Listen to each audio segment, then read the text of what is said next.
আমি ওসমান হাদি আবারও বলি, আমি যেটা বলি ইনশাল্লাহ আমি এটা করার জন্য বলি। আমার ঢাকা আটের প্রত্যেকটা প্রার্থীকে জিজ্ঞেস করেন আপনার বৈধ ইনকাম কি। বিএনপি বলি, জামাত ইসলামী বলি, যারাই আগামী 5 বছর ক্ষমতায় থাকবে তারা কি শুধু 5 বছরের চিন্তাই করছে? আগামী 50 বছরের চিন্তা কই? শহীদ প্রেসিডেন্ট জিয়াউর রহমান কয়টা দিন বেঁচেছেন, কিন্তু ভাবেন আজকে পর্যন্ত উনি আমার অনুপ্রেরণা। আমাদের দেশের এখন স্থিতিশীলতার জন্য নির্বাচন অত্যন্ত জরুরি। ঢাকা 8 আসনের দিকে চলে আসি। গ্রুপ অফ ডেথ, আপনার বিপরীতে আছে বিএনপি থেকে মির্জা আব্বাস, জামাতের প্রার্থী আছে, শোনা যাচ্ছে যে সাদেক কায়েমও হয়তো বা প্রার্থী হতে পারে।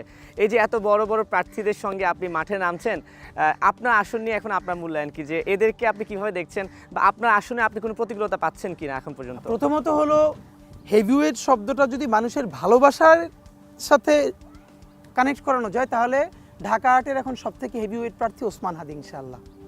এটা আমি আপনাকে বলছি না, আপনারা টিম নিয়ে আমরা যখন ক্যাম্পেইনে যাই দূর থেকে দাঁড়াই দেখেন। যদি ভালোবাসায় বলি, এরপরে বাংলাদেশে ইলেকশন অনেক ধরনের মেকানিজম আছে, আপনারা এগুলো জানেন। যাদের হাতে অনেক টাকা, অবৈধ টাকা, সেই টাকা খরচ করে তারা অনেক দামি প্রার্থী দাঁড় করান। সেই দামি প্রার্থীদের মাধ্যমে এজেন্ট দিয়ে ভরে ফেলান কেন্দ্র। তারপরে সব এজেন্টে যেহেতু তারপরে আরও কিছু টাকা পয়সা দিয়ে কেন্দ্র দখল করা, অনেক ধরনের ইলেকশন ইঞ্জিনিয়ারিং আছে, আপনারা জানেন। তো বাংলাদেশে ইলেকশন মানে যে ব্যাপারটা, এটা তো খুবই কমপ্লেক্স। কিন্তু যদি ভালোবাসা বলতে কিছু থাকে তাহলে ইনশাল্লাহ আমরাই এখন ওই অর্থে সব থেকে বেশি হেভিওয়েট। আর যাদের প্রার্থীর কথা বলছেন সবার প্রতি সম্মান রেখে বলতে চাই যে এই যে তাদের সাথে লড়ছি, এইটাই তো আনন্দের। মানে আপনি ধরেন আমাকে অনেকে জিজ্ঞেস করে আব্বাস ভাইয়ের এগেনস্ট ইলেকশন করতেছি, তাই আমি বললাম এই যে আপনারা চিন্তা করেন যে আব্বাস ভাইয়ের সাথে অনেকে ইভেন আমাকে একটা মিডিয়া থেকে একটা টেলিভিশন আপনারা চিনবেন, উনি আমার খুবই ওয়েল উইশার, ফোন করে বললেন যে ভাই আপনি একটু কাইন্ডলি আপনার যে অবস্থা আপনি একটা অন্য আসনে সুইচ করলে ইনশাল্লাহ আপনি হয়ে যাবেন, আমরা আপনাকে সংসদে চাই। তা আমি বললাম দেখেন এই যে অনেক বড় ফিগারের বিপরীতে লড়া যায়, এইটা যে মানুষের মনে আমরা তৈরি করতে পারলাম, এইটাই তো আমার জয়। মানে দুনিয়ার কেউ আনকন্টেস্টেড থাকবেন না, এই চিন্তাটা এসেছে কোত্থেকে? হাসিনার বিরুদ্ধে বড় বড় রথী মহারথী লড়াই করে বসে আর সম্ভব না, সে মইরে গেলে তারপর চিন্তা করো বলে সবাই বিদায় নিচ্ছে না? অবশ্যই। বাচ্চারা তাকে ফালাই দিচ্ছে। তো আমাদের জায়গাটা হলো ওই হিসেবটা না এখন আর দুনিয়ায় মিলবে না। এই জন্য হেভি ওয়েট, লেস ওয়েট এই শব্দগুলো আগের জায়গায় আর ব্যবহার করা চলবে না। হয়তো আপনি দেখবেন ইনশাল্লাহ, আমি আপনাকে বলছি প্রফেসর ইউনূস যেভাবে কমিট করেছেন সুষ্ঠু নির্বাচন, ঈদের আনন্দের মতো, যেখানে ভোট কারচুপি হবে না, কেন্দ্র দখল হবে না, মারামারি হবে না, ইনশাল্লাহ আমরা আমাদের আশা মানে জয়ের ব্যাপারে সর্বোচ্চ আশাবাদী এবং এটা ইনশাল্লাহ ইতিহাস গড়ব আমরা প্রত্যাশা করছি। এরপরেও যদি আমরা কোনোভাবে কিছু ভোটে হেরে যাই, মনে রাখবেন আমার হারানোর কিছু নাই। কেন? একটা টাকা খরচ ছাড়া জনগণের পয়সায় মাইলকে মাইল হেঁটে হেঁটে জনগণের নির্বাচন করে, যার দল নাই, যার ওই অর্থে কর্মী নাই, জনতাই যার কর্মী, সে যদি আজকে 50,000 ভোট পায়, ইনশাআল্লাহ 5 বছর পরে এই 50,000 ইনশাআল্লাহ 50 লক্ষ হয়ে যাবে এবং এই রাজনীতিটাই বাংলাদেশের মূলধারার রাজনীতি হয়ে দাঁড়াবে। সুতরাং আমাদের হারানোর কিছু নেই, আমরা জয়ের উপরেই আছি। আচ্ছা, এই প্রসঙ্গগুলো আরও কথা বলবো, যে ফান্ডের কথা আসছিল। আমি দেখলাম যে লাস্ট 30 নভেম্বর আপনি একটা পোস্ট দিয়েছেন যে প্রায় 15 লক্ষ টাকা ফান্ড উঠেছে আপনার। এই টাকাগুলো কিভাবে আপনারা কালেকশন করছেন, কিভাবে ব্যয় করবেন, খরচ করবেন, বা এটার প্রতিদানটাই বা কিভাবে আসতে পারে? দেখেন, প্রথম ব্যাপার হলো যে আমরা তো যেহেতু জানিনি যে আমি বলেছি যে ক্রাউড ফান্ডিংয়ে মানুষের পয়সা মানুষের জন্য নির্বাচন করব। তো অনেকে বলে যে আপনাকে ভোট দিলে লাভ কি? তা আমরা খুব মজা করে বলি যে আমার ভোট দিলে একটাই লাভ, সেটা হলো আমি চুরি করব না আপনার টাকা। মানে আপনার টাকা তো সবাই চুরি করছে, পাচার করছে, তো আপনার টাকা চুরি না করা কি লাভ না? দেখেন, আমরা এখন যেটা বলেছিলাম যে 30 তারিখ পর্যন্ত আমরা সম্ভবত 17 দিনের না 23 দিনের একটা 17 দিনের হিসেব দিয়েছি, তাতে আমরা 15 লক্ষ সামথিং আমাদের সব অ্যাকাউন্টগুলো মিলিয়ে ফেসবুকে আমরা আপডেট দিয়েছি।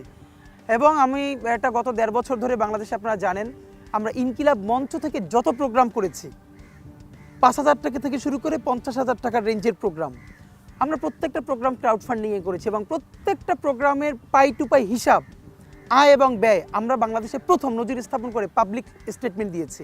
ব্যাংক, বিকাশ, নগদ প্রত্যেকটা স্টেটমেন্ট আমরা পাবলিকলি ওপেন করেছি। আমরা ইনকিলাব কালচারাল সেন্টার করেছি, যেইটা করতে আমাদের প্রায় 20 থেকে 25 লক্ষ টাকা লেগেছে। হ্যাঁ, প্রত্যেকটা পয়সা মানুষ আমাদেরকে দিয়েছে। 20 টাকা থেকে শুরু করে, আমি আপনাকে বলছি স্টেটমেন্ট আছে 20 টাকা থেকে শুরু করে 20,000 টাকা। যে ইনকিলাব কালচারাল সেন্টারটা আমরা সবার জন্য, মানুষ এখানে বই পড়তে আসে, চা কফি খেতে আসে, আড্ডা দিতে আসে, এবং এই প্রত্যেকটা টাকার হিসাব আমরা ফেসবুকে আপলোড করেছি, আমরা নজির স্থাপন করেছি। এরপরও বলেছি যারা ডোনার আছেন তারা যদি আরও ডিটেইল হিসাব দেখতে চান, খরচ আমরা সব সংরক্ষণ করে রেখেছি, মেমোগুলো আমরা দেখাতে পারবো। এবং এখন আপনাকে যেটা বলি, আমার যে নির্বাচন আয়, এই আয়ের একটা টাকা আমি নিজ হাতে ধরি না, এটা আপনাকে জানালাম। আচ্ছা, আমার নির্বাচনী প্রধান মানে আমাদের দায়িত্বশীল হলো আব্দুল্লাহ জাবের, যিনি একই সাথে ইনকিলাব মঞ্চেরও কেন্দ্রীয় সদস্য সচিব, কিন্তু এখানে তো আমি স্বতন্ত্র নির্বাচন করছি। এই সমস্ত অ্যামাউন্টের হিসাব আমাদের জাবেরের হাতে থাকে, তিনি এই টাকা তোলেন, তিনি এই টাকাগুলো খরচ করেন এবং হিসাব রাখেন। এই একটা টাকা আমি নিজে হাতে কখনো ধরি না। কিন্তু এই যে আপনি এই যে পাবলিক ফান্ডিং দিয়ে যে নির্বাচন করছেন, আমরা কিন্তু ইউরোপিয়ান অনেক দেশে কিন্তু এটা অ্যাভেলেবেল একটা বিষয়, আমার দেশে অতটা গ্রহণ এখনও মানুষ দেখে অভ্যস্ত না। তো এটা নিয়েও তো অনেকে বিতর্ক করে যে ও মানুষের টাকা থেকে বিকাশে করে টাকা তুলে নির্বাচন করে, ও আমার কি করবে। তা আমি একটা মজার ব্যাপার বলি, এই যে ধরেন বিকাশ থেকে বা নগদ থেকে বা ব্যাংক থেকে টাকা তুলে করবে, কি করবে, এর মানে সে যে আপনার সাথে চাঁদাবাজি না করে আপনারে অস্ত্র ঠেকাইয়া দেখেন। আমরা যখন সবজিওয়ালাদের সাথে কথা বলি তখন আমরা টের পাই যে এই লোকটা আগে 200 টাকা চাঁদা দিত, এখন তার 400 টাকা চাঁদা দেয়া লাগে। শুধু বলে নাই ভয়ে, তাহলে ওই ব্যবসাটুকু করে খাবে কি করে? তো আপনি আমাদেরকে বলবেন আমরা ক্রাউড ফান্ডিং করে কি করি, আর আপনি কি করেন? ক্রাউড ফান্ডিং করেন না, আপনি কিভাবে করেন? আপনি আর্মস ফান্ডিং করেন, গিয়ে আর্মস ঠেকাইয়া একটা ভিক্ষুকের কাছ থেকে টাকা নেওয়া হয়। আপনি জানেন যে একটা এলাকায় কোন কোন মসজিদে কারা কারা ভিক্ষা করবে, সিন্ডিকেট আছে, আমি আপনাকে বলি। আপনারা চাইলে এর উপরে তদন্ত করতে পারেন, ইনভেস্টিগেশন ডিবেট করতে পারেন, এবং কোন কোন মসজিদে ভিক্ষা বেশি দেওয়া হয়, সেইখানে কোন টিম যাবে সেটার উপরে ওখানকার পলিটিক্যাল লিডাররা কানেক্টেড হয়, যারা ছেঁচড়া টাইপের লিডার, এবং একটা অ্যামাউন্ট তাদেরকে দিতে হয়, আর নাহলে ওখানে ভিক্ষায় দাঁড়াইতে পারে না। যেই দেশের বিভিন্ন দলের নেতাকর্মীরা ভিক্ষুকদের কাছ থেকে পর্যন্ত টাকা তুলে চাঁদা নিয়ে রাজনীতি করে পেট চালায়, মানে তারা কি বললো না বললো এটা নিয়ে আমরা চিন্তা করব? বরং আমি তো বলছি, আমি তো এই যে ক্রাউড ফান্ডিংয়ের টাকায় আমার সংসার চলে না। আমি একটা ইউনিভার্সিটিতে শিক্ষকতা করি, প্রাইভেট বিশ্ববিদ্যালয়ে। এছাড়া আমি বিভিন্ন শিক্ষা প্রতিষ্ঠানে টিচার্স ট্রেনিং করা, ইংলিশ, ফনেটিক্স, স্পোকেন প্রেজেন্টেশনের। আমি প্রচুর কর্পোরেট ট্রেনিং করিয়েছি এক সময়। আমি আইএলটিএসের দীর্ঘদিনের ট্রেনার ছিলাম। বরং এখন এই জুলাই গণ অভ্যুত্থানের পরে আমার সেই স্কোপগুলো কমে গেছে। এরপরে এখনও আমি ইউনিভার্সিটিতে পড়াই এবং সেখান থেকে আমি আমার লাইফ লিড করি। তো আমি তো বলতে চাই যে আপনারা এবার সকল রাজনীতিবিদকে, আজকে আমাকে জিজ্ঞেস করছেন না, প্রত্যেকটা আমার ঢাকা হাটের প্রত্যেকটা প্রার্থীকে জিজ্ঞেস করেন আপনার বৈধ ইনকাম কি। মানে আপনার তো বাসায় বাজার হয়, বাসা ভাড়া দেওয়া লাগে, বাচ্চাদের স্কুল আছে, ওষুধ কেনা লাগে বাবা মার, আপনার এটার বৈধ উপায় কি? আমি তো বলতে পারছি, আমি বিশ্ববিদ্যালয়ে পড়াই, আমি কোচিং করাই, রাইট? অবশ্যই। তাহলে আপনি আরও 5 জন প্রার্থীকে জিজ্ঞেস করেন, যদি কারো বৈধ ইনকামের পথ না বলতে পারে তাহলে সে চাঁদাবাজি করে। এই জায়গাটা আমাদেরকে এক্সপোজ করতে হবে। নির্বাচনে সবাই তো একটা ইশতেহার থাকে যে আমি আমার এলাকার জন্য কি করব, বা একটা প্রতিশ্রুতি থাকে। আপনার পক্ষ থেকে আপনার ঢাকা 8 আসনের জন্য, কিংবা আপনি তো বলেছেন যে আমি সমগ্র বাংলাদেশের জন্যই হাদি হতে চাই, আপনার পক্ষ থেকে কি ধরনের? প্রথমত বলি, আমরা আপনারা দেখেছেন বাংলাদেশে আমরা আরও একটা নতুন কাজ শুরু করেছি, যেটা এখন অনেকে অনুকরণ করছে। এইটা আমাদের আনন্দ যে আমাদেরকে দেখে তারা অনুপ্রাণিত হচ্ছে। আমি ঢাকার 9 ওয়ার্ডের অন্তত এখন পর্যন্ত আমরা 9 দিনব্যাপী আমরা বড় বোর্ড নিয়ে গেছি। আচ্ছা, যেখানে সারাদিন আমরা থেকেছি, হ্যাঁ, এবং ভোটার যোগ নামে জনগণ এসে আমাদের সম্বন্ধে যা বলতে চায়, সে কেমন ঢাকা আট চায়, কেমন নেতা চায়, আমাদের ব্যাপারে তার কি পরামর্শ বা অভিযোগ তারা লিখে দিচ্ছে। আপনারা দেখবেন আমাদের বিভিন্ন ভিডিও আছে, বিভিন্ন ছবি আছে, প্রত্যেকটা ওয়ার্ডে ওয়ার্ডে এসে লোকজন সারাদিন লিখে দিচ্ছে। আমরা সেই সমস্ত কাগজগুলো নিয়ে এসেছি, একত্র করেছি, আমাদের রিসার্চ টিমকে দিয়েছি। এখন প্রত্যেকটা সেই লেখা থেকে আমাদের ব্যাপারে তাদের পরামর্শ, অভিযোগ, প্রত্যাশা আমরা সর্ট আউট করছি, তারা কি চায়। এই রিসার্চ টিম এই কাজটা শেষ করার পরে আমরা এই সমস্যার সমাধান নিয়ে আবার প্রত্যেকটা ওয়ার্ডে ওয়ার্ডে আবার যাব, বলবো আপনারা এই সমস্যা বলেছিলেন, এই সমাধান আমরা বের করেছি। এরপরে প্রতিটা প্রশ্ন নিয়ে আমি একটা পডকাস্ট করব, যে এই সমস্যা বলেছিলেন, এই সমাধান আপনাদের সামনে আমরা প্রস্তাব করতে চাই। তো আমরা কাজ করছি এবং সেটা নিয়ে আমরা চূড়ান্ত ইশতেহার দিব, যেটা আমরা বলে দিচ্ছি জনতাই লিখছে জনতার ইশতেহার। কারণ আমি একটা কপি পেস্ট ইশতেহার লিখে জনগণের উপরে চাপাই দিব, সেটা বোঝেও না, পড়েও না, এর তো কোনো দাম নাই। বরং জনগণ যা লিখছে সেইগুলোকে নিয়ে ইশতেহার করবো, তাহলে জনগণ পড়ে বুঝবো এই কথাটা তো আমি লিখেছিলাম, হাদি তো আমার সমস্যার কথা বলছে। তো এটা আমরা করছি, এর চূড়ান্ত ইশতেহার আমরা তখন জানাবো। আপাতত রাফলি কয়েকটা জিনিস নিয়ে কাজ করবার ইচ্ছা আছে, আমি আপনাকে বলে রাখতে পারি। এর একটা হচ্ছে যে আপনারা জানেন যে মূলত তো আমরা প্রধানত তরুণদের মধ্য থেকে উঠে আসা। আপনি বাংলাদেশের যত বিশ্ববিদ্যালয় আছে তরুণদের উপরে যদি একটা গবেষণা করেন, দেখবেন second third year final year পরে কেউ জানে না সে অনার্স শেষ করে কী করবে, ভীষণ ডিসঅ্যাপয়েন্টেড। এর কারণ বাংলাদেশে একটাই শুধু জিনিস তৈরি করে রাখা হয়েছে, বিসিএস নিবে প্রতি বছর 2000 থেকে 2200 জন, আবেদন করে প্রায় 5 লাখ, 4 বছর 5 বছর নষ্ট হয়ে যায়। এখন বিসিএস এর প্রতি এই মোহটা কেন? বিসিএস এ নবম ক্যাডারে যুক্ত হলে তার প্রথম বেতন 26 থেকে 27 হাজার, সর্বোচ্চ সে 40 থেকে 45 হাজার টাকা পাবে যদি সে ঘুষ না খায়, হারাম কামাই না করে। অ্যাডমিন ক্যাডার হোক, পুলিশ ক্যাডার হোক, আমি এটাকে 50 হাজার নিলাম, মিটিং টিটিং করে 60 হাজার নিলাম। তো বাংলাদেশে তো এরকম প্রচুর ডিসেন্ট জব, প্রাইভেট জব আছে যারা 1 লাখের উপরে এমনিতেই ভালো স্যালারি পায়। তাহলে এরপরও কেন ওই বিসিএস এর জন্য 5 বছর ধ্বংস করছে, এরপরে ক্যাডার হতে না পেরে সে আত্মহত্যা করছে? কারণ গত 15 বছরের বাংলাদেশে যার পরিবারে একজন পুলিশ ক্যাডার আছে সে সমস্ত বিপদ আপদ থেকে মুক্ত, তাকে কেউ গুম করবে না, খুন করবে না, ক্রস ফায়ার দিবে না। যদি কারো পরিবারে একজন অ্যাডমিন ক্যাডার থাকে, ট্যাক্স ক্যাডার থাকে, তাহলে তার সাথে এই ব্যাপারগুলো ঘটবে না। একটা জিডি যদি আপনি থানায় করতে যান, আপনার কোনো ক্যাডারে আত্মীয় স্বজন না থাকলে আপনি একটা জিডি পর্যন্ত করতে পারবেন না। সো এবার নতুন লড়াইটা হলো, আপনি যেই দলের হন, এমনকি যদি আওয়ামী লীগেরও সমর্থক হন, আপনার সাথে যদি অন্যায় হয় আপনি কোনো রাজনৈতিক পরিচয়ে থানায় গিয়ে মামলা করতে পারেন যদি জিডি করতে পারেন। আপনি যদি BCS admin, police, tax, customs হয়ে 1 পয়সা হারাম খেতে না পারেন, আমি লিখে দেই, তাহলে পরবর্তীতে আর বিসিএসে কেউ পরীক্ষাই দিতে চাবে না, কারণ এত পশ লাইফ তো সে লিড করতে পারবে না। যেই বেতন 45 হাজার টাকা কিন্তু ঘড়িটার দাম তার 90 হাজার টাকা, তার যদি দুদক গিয়ে ধরে এই ঘড়ি পাইছো কই, তাহলে তো সেই ঘড়ি কিনবে না এবং এই লাইফ লিড করবে না। তাহলে তার কি লাগবে? প্রচুর উদ্যোক্তা লাগবে, উদ্যোক্তা হইতে হবে। বাংলাদেশে আজীবন সব সরকার বলে কি, উদ্যোক্তা হও। আপনি গিয়ে 50 হাজার টাকা উদ্যোক্তা হওয়ার জন্য ব্যাংকে আবেদন করে 5 লাখ টাকা লাগবে সেটার জন্য ঘুষ দেওয়া, মানে এত কমপ্লেক্স প্রক্রিয়া, আপনি জীবনে উদ্যোক্তা হইতে পারবেন। আপনি যদি 2 নম্বর প্রক্রিয়া হন, সব অনুমোদন পেয়ে যাবেন, সব অফিসে গিয়ে ঘুষ দিবেন। আর যদি চান যে না আমি একটু সুষ্ঠুভাবে করব, আপনি পারবেন না। আমার লড়াইটা হলো অন্তত 5000 তরুণকে, যারা অনার্স পড়ুয়া, ঢাকা বিশ্ববিদ্যালয় থেকে শুরু করে এখানে যত প্রাইভেট বিশ্ববিদ্যালয় আছে, এদেরকে স্কিল বেসড ট্রেনিং করবো। ইতিমধ্যে আমি অন্তত 10টা ইনস্টিটিউটের সাথে কথা বলেছি, তারা বলেছে তারা আমাকে এটা সাপোর্ট করবে। যেমন ল্যাঙ্গুয়েজ ট্রেনিং, অফকোর্স এর মধ্যে থাকবে ইংলিশ, আরবি, ফরাসি, জাতিসংঘের 3টে ভাষা, অ্যান্ড চাইনিজ, যে যেটা পছন্দ করে। চায়না একটা বড় মার্কেট আমাদের হতে পারে, পুরো ইউরোপে একটা বড় মার্কেট হতে পারে স্প্যানিশ, ফরাসি জানলে।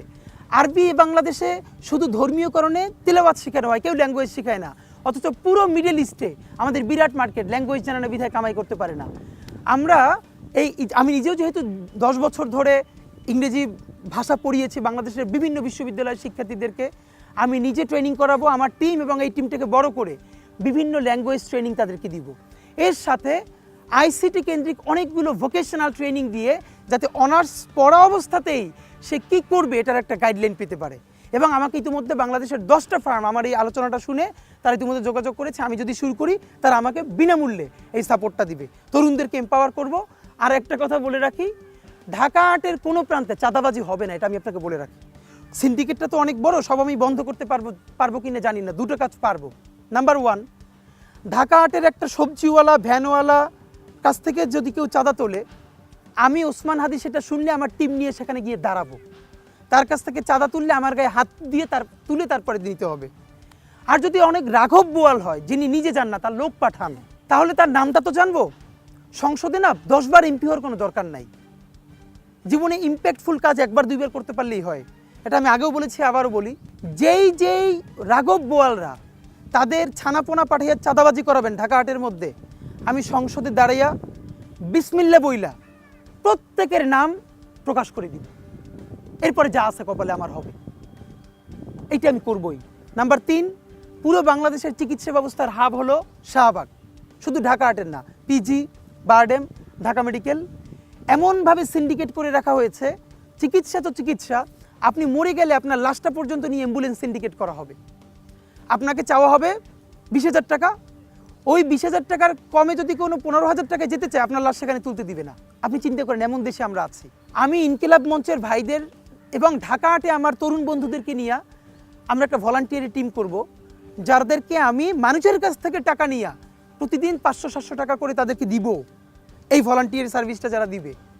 কিন্তু কোনো সিন্ডিকেট ব্যবসা এই হসপিটাল জোনে চলবে না। অনেক অসুস্থ মানুষ আসেন, কোন ডিপার্টমেন্টে, তিনি নিউরোলজিতে যাবেন নাকি তিনি হেপাটোলজিতে যাবেন, তিনি জানেন না। তারে সাপোর্ট করবার মতো পুরো কাউন্টারে কেউ নাই। আমরা বুথ স্থাপন করব এবং তাকে একদম ওই হসপিটালে ওই টেস্টের জায়গায় নিয়ে যাওয়া, ডায়াগনোসিস সেন্টারে, এইরকম আমরা ছেলে মেয়েদের কি দিয়ে পার্ট টাইম জবের ব্যবস্থা করব, তাতে ও কিছু সুবিধা পাবে, পার্ট টাইম একটা টিউশনের টাকা পাবে, আর ওই মানুষগুলো মনে করবে আমি হসপিটালে গিয়ে পৌঁছলে আমারে হেল্প করবার কেউ আছে। এখন আমি চাইলে আপনারা অনেক বড় বড় স্বপ্নের কথা শোনাতে পারি, কিন্তু আমাকে খেয়াল করতে হবে, আমি যেটুকুন বলি, আমি ওসমান হাদি আবারও বলি, আমি যেটা বলি ইনশাল্লাহ আমি ওইটা করার জন্য বলি, বা যেটা বলি ওইটা করি। আমি এখন পর্যন্ত আমার ক্যাপাসিটিতে যেটা যেটা করতে পারবোই এটুকুন বললাম, বাকি ইনশাল্লাহ আর অনেক কিছু করব। আমি আপনাকে শুধু এটুকুন বলি, যদি আল্লাহ আমাকে এমপি বানায়, বাকি 299 জন এমপি তার ভোটারদের কাছে ইনশাল্লাহ পরবর্তী নির্বাচনে চাপের মুখে পড়বেন ভালো অর্থে, এবং তারা শুনতে বাধ্য হবেন যে এই ছেলেটা এইটা পারলে আপনারা কেন পারলেন না। ইনশাল্লাহ এটা বাংলাদেশের মানুষের ভালোবাসায় এবং তাদের সহযোগিতায় আমরা সবাই মিলে করে দেখাবো ইনশাল্লাহ। হাদি ভাই, সময় শেষ হয়ে আসছে, তবু অনেক প্রশ্ন জমা হয়ে আছে। এই একটা প্রশ্ন করি, ইলেকশন আসলেই যে আপনি বলছিলেন না যে আমি ভোটারদের দ্বারে যাচ্ছি, ভোটারদেরও তো একটা অভিযোগ আছে যে যখন নির্বাচন আসে তখন আমরা প্রার্থীদের দেখা পাই, নির্বাচন শেষ হয়ে গেলে তো প্রার্থী দেখা আর পাই না। আমি আগেই অনেক বড় কথা বলতে চাই না, আমি শুধু ঢাকা হাটের আমার ভাই বোন, আমার আঙ্কেল আন্টি সবাইরে একটা কথা বলি, জিতি আর হারি আপনারা আপনাদের হাদিকে পাবেন কিনা এটা ইনশাল্লাহ সময় বলে দিবে। আচ্ছা, সময় দেন, ঠিক আছে। ইনশাল্লাহ। সাইবার বুলিং নিয়ে একটু প্রশ্ন করতে চাই। আমি আপনার কমেন্টস চেক করি সব সময়, আপনিও কিছু কিছু কমেন্টসে রিপ্লাই করেন। সাইবার বুলিং এর ব্যাপারটা নিয়ে আপনার কিছু বলা আছে কিনা? আপনাকে তো মনে হচ্ছে বুলিং এর শিকার হতে হয়। মানে দেখেন, আমাকে বুলি করা হলে আমি তো আমার সামান্য তো গায়ে লাগে না, মানে এটা তো বাংলাদেশে এখন গাছ হয়ে গেছে, কিন্তু খারাপ লাগে কি ধরেন, আমার মা, আমার স্ত্রী, আমার পরিবারের এমন কোনো নারী নাই যাকে নিয়ে এই দুনিয়ার এমন কোনো নোংরা শব্দ নাই যাদেরকে নিয়ে আমাকে ইনবক্সে মেসেজ করা হয় না, এবং স্বাভাবিকভাবে তো তখন আপনার খারাপ লাগবে, তাই না? তো মাঝে মধ্যে হতাশ হই, কিন্তু এখন হতাশও হই না, বরং আমি সাইকিটা বুঝতে পারি যে আমার একটা কথা অপছন্দ হওয়ার কারণে আপনি আমাকে গালি দিতে পারেন অফকোর্স, কিন্তু আমাকে গালি না দিয়া যখন আপনি আমার মা, বোন, আমার স্ত্রীকে গালি দিচ্ছেন, এর মানে হলো আমাদের একটা তুমুল লড়াই করতে হবে সামাজিক মনস্তত্ত্ব পরিবর্তনের। আমি এইটা বুঝবার চেষ্টা করি যে এই যে সে গালিটা দিতে পারছে, সে মোটিভেটেড হচ্ছে। অপরাধ করলেন আপনি, কিন্তু গালি দিচ্ছে আপনার মাকে, এইটা তো একদিনে তৈরি হয় নাই, একদিনে ভাঙবেও না। তখন আমি গভীরভাবে বুঝবার চেষ্টা করি যে আসলে কি করলে পরে আগামী 20-30 বছর পরে আমি অপরাধ করলে যেন আমাকেই গালি দেয়, আমার পরিবারের মা বোন গালি না শোনে, সেই জায়গাটা আমরা পৌঁছতে পারবো কবে। তো আমি বরং এগুলোকে এখন এভাবে বুঝবার চেষ্টা করি যে কি কাজটা করলে পরে, কোন লড়াইটা করলে পরে আমরা ওই বাংলাদেশটা করতে পারবো। আমাদেরকে একটা লড়াই করতে হবে। আমি পার্সোনালি কষ্ট পাই না, কিন্তু দেখেন আমাদের জুমা, আমাদের মেয়েরা যারা আমাদের সাথে অ্যাক্টিভিজম করে, দেখেন বুলি করা তো ভিন্ন কথা, তাদেরকে নিয়ে ফেক বানানো হয়। জুমার মা সেদিনকে ডাকসুর যে মুক্তিযুদ্ধ বিষয়ক সম্পাদক ফোন করে কান্না করতেছে যে সে তো একটা কমিউনিটিতে থাকে, তার ছোট বোনেরা স্কুলে যায়, তারা দেখাচ্ছে তার সেই কমিউনিটিতে কীভাবে থাকে, অথচ পুরোটা ফেক, এআই ভিডিও হয়, এআই দিয়ে তৈরি করা।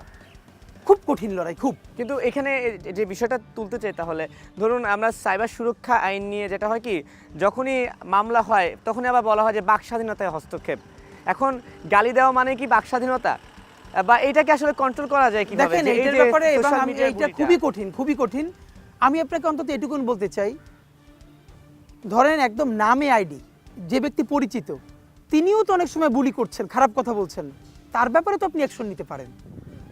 আর যদি আপনি আমাদের ওই সাইবার সিকিউরিটিটা যদি তৈরি না হয়, এটার ভয়াবহ বিপর্যয় তৈরি হবে নির্বাচনের সময়। দেখবেন এআই দিয়ে এত বাজে বাজে পলিটিক্যাল ক্যাওয়াস তৈরি করা হবে, আল্লাহ না করুক এইসব ফেক ভিডিও যে ফেক, তাও তো গ্রামের লোকজন বুঝবে না, তারা একে অপরকে হয়তো খুন করা পর্যন্ত পর্যায়ে চলে যেতে পারে।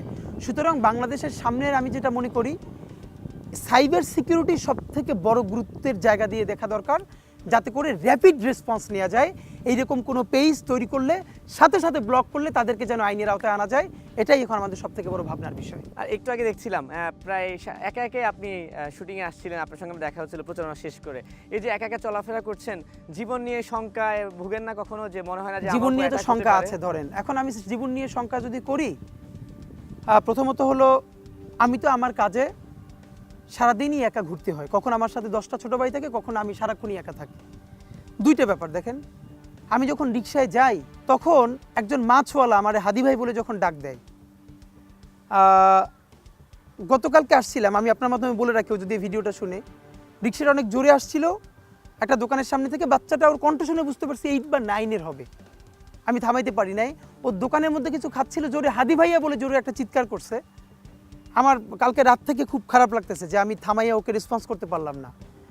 আমার ডাকটা শুনে মনে হয়েছে যে ওর এত আপন কাউরে ও এরকম করে ডাকছে, এটা তো আপনি পয়সা দিয়ে পাবেন না।